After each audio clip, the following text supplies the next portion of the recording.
So like every good kitchen, we have a dry store. In August, we're starting a mystery box class on a Thursday night where students will get between 3 and 5 ingredients. They won't know in advance what they are, and then they can create something that they would enjoy taking home. They can use it as an opportunity to be a bit innovative or try things that are a bit different. And in doing that, they can use anything that's in our dry store. So I thought it might be useful to just have a look at our tiny little dry store and see some of the weird and wonderful things that we have in it. So some things that I use at home, like I've used them for a long time to balance recipes, are vinegars. We've got a few different types. We've got a black vinegar. We've got a Fino caramelised apple balsamic. That's really lovely. It's a bit sweet, but it's very nice. We've got a heap of finishing vinegars, black cherry, summer mango, spiced beetroot. We've got your standard red wine, white vinegar, sherry vinegar. We've got a beautiful Loire vinegar in here, a Chardonnay vinegar that's just lovely. Loire's a Queensland producer. Their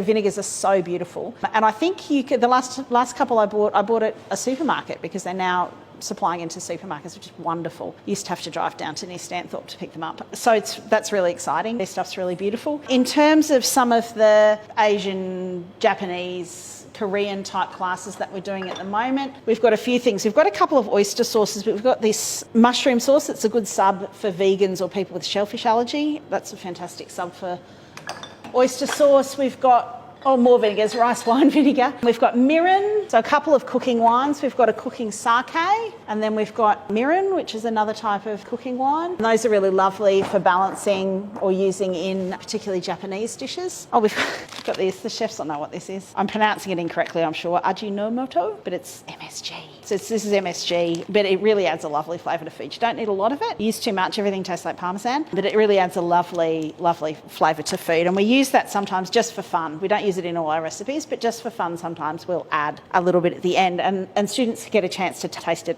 as they go and taste the effect that it has on food. It just makes everything taste a bit more like itself, so it makes beans taste beanier. Oh, we've got a bit of booze in here, some Glenfiddich. We've got Kirsch, because I was making fondue the other day. We've got some brandy, although I'm probably going to use that up. I'm making cassoulet later in the week for one of our master classes. We're going to feed everyone. We've got some weird and wonderful oils, mustard oil. We've got some chili oil, that's from the Bramble Patch, that's a Queensland producer, they're lovely. Lemon oil, lots and lots of different types of oils. We've got lots of different types of salt. So we've got smoked salt, we've got black sea salt, which is really nice. We've got Maldon, of course. We've got, hilariously, Himalayan chicken salt. This is a good one because it's gluten-free, and it's a bit hard apparently. Some of my celiac students have said to find a gluten-free products like this, so this is a gluten-free one. We've got quite a bit of gluten-free product, so gluten-free flour.